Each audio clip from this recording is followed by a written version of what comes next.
Hey, we've done all kinds of things to Fort Legoredo, and what in the heck is this guy doing? Find out next.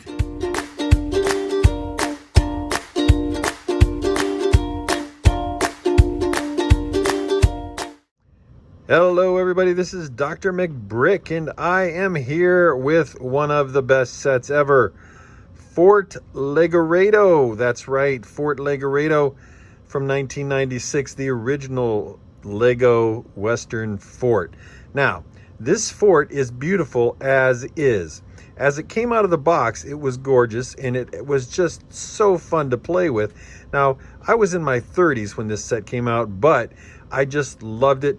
My kids really wanted it, but it was too expensive at the time, so we did not get it. But I'll tell you what, it has some great playability on it. And if you remember, the fort goes all the way around, but the middle of the fort is completely empty. Now, I got so excited about building this fort that I just went straight ahead to mocking it up, and I totally forgot to film what it looked like without anything in it. So let me show you what it looks like from a picture from the instruction manual without anything in it. Okay, so you remember inside, this was the original model, and it was meant to put together in all different ways, and you could put together by connecting these four little corners, and you could put together those palisade bricks and it would make this. But look, inside there's absolutely nothing going on. This is completely empty. This whole side completely empty, nothing going on. There's really not a lot of detail in this set in terms of on the inside. There's nothing, to be honest with you, not a single thing. But there's a couple of details in the headquarters building, some details obviously around the outside, but that's about it. So that's what it was supposed to look like. Now, I didn't like the fact that it was so, I don't know, naked in the middle. So I did something about it. Let's take a look. This thing is so huge. I mean, I think it's a 64 by 64 footprint, but it is so huge that I have to like sit all the way back here just to get it on camera. And you can see on the outside just how gorgeous it is. Just take a look on the outside for a little bit. You see the parrots, they did a nice job. Always put the greenery, and I liked in the old Western sets how instead of using the tan bushes, they actually used the green bushes to provide a little bit of greenery. Okay, so coming around the front, around the side, there was nothing back here. So what I added was I put a steer back there, kind of an old bull whip, and then a hames, the part that that a horse pulls the wagon with, or a cart or something like that attached to the yoke, that sort of thing. So anyway, I did that, didn't put anything around the other sides because they were pretty full, but I did add a lot to the inside. So on this side is the front, of course, with the Fort Legoredo sticker.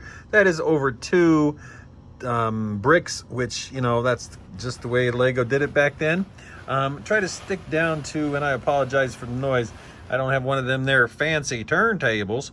But anyway, this is another side. This fort has 3 doors, 3 main gates, which doesn't seem very secure, really, if you're a fort. You think you'd only want kind of 1 main gate, but they have 3 on this.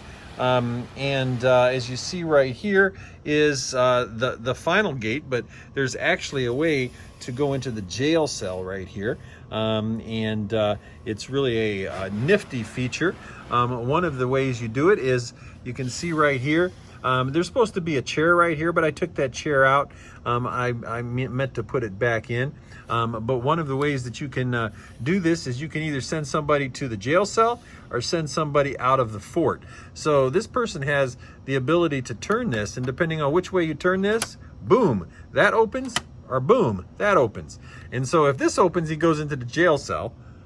If this opens, he goes down here and he's out of the fort and can't get back in. So that is an awesome, very, very creative feature of this set.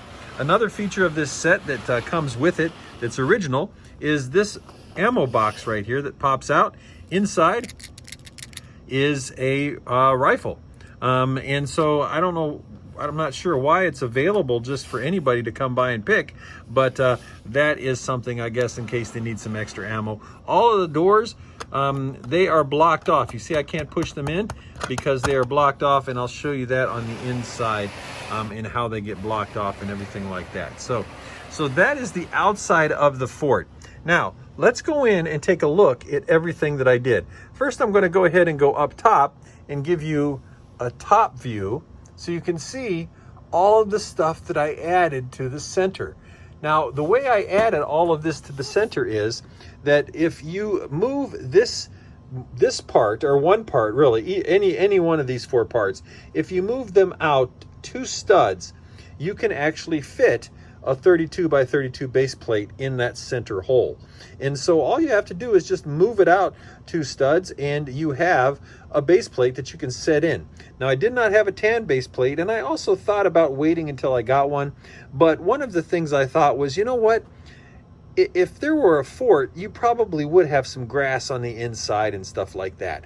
And so you'd still have dirt paths and things, but I wanted to try to kind of give the impression that there are people who live here in this fort. And if you have to get stuck in the fort, you'd probably want to have a little grassy area. And so let's go and take a look at all of the details that I put inside of the fort. Okay, this is one side of the fort, and so the main fort entrance is right here.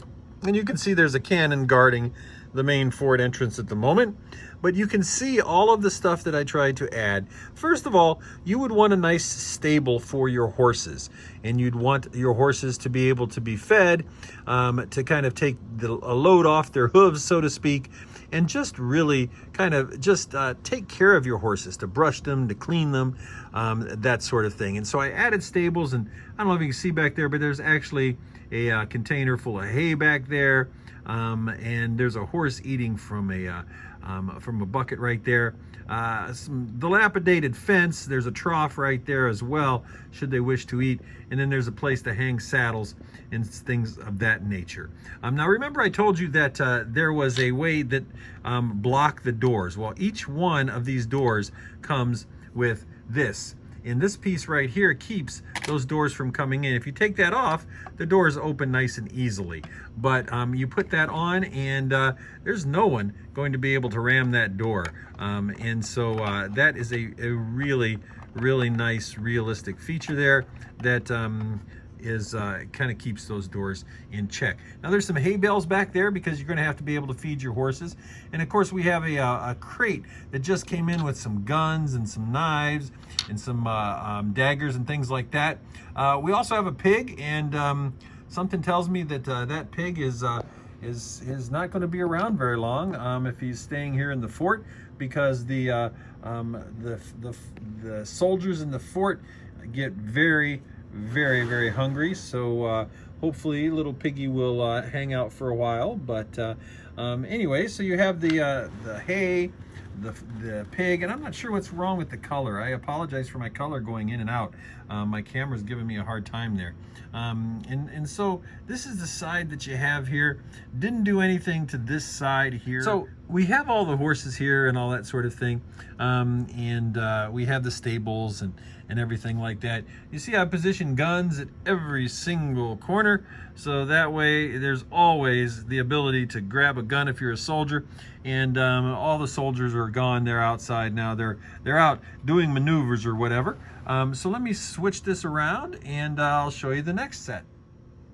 Oh my goodness. Well, I guess one soldier is still hanging out, and I didn't realize he was still here. Sorry about that, guy. I did not mean to bother you there, but evidently that's where the soldiers clean up and enjoy a nice warm bath in the wash tub there.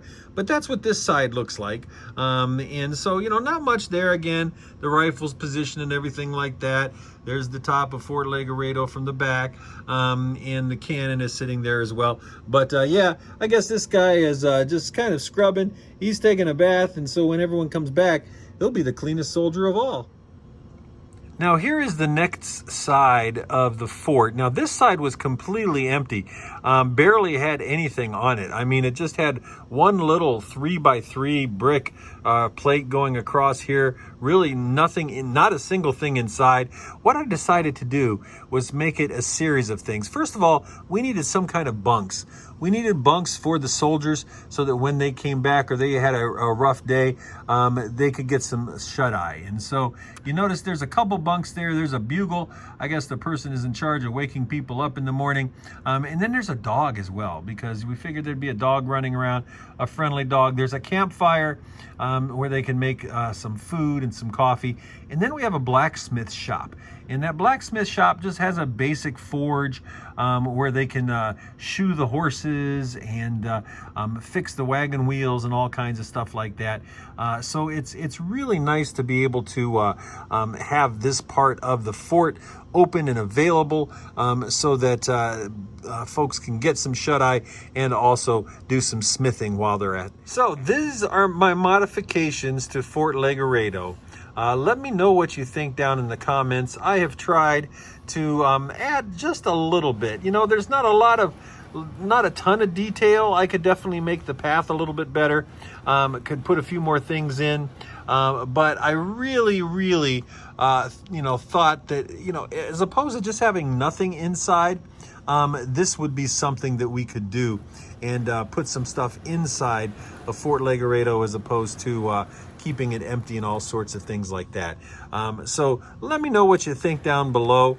And support me on Patreon if you're so inclined. I actually have a lot of bloopers from this particular video to put up on my Patreon.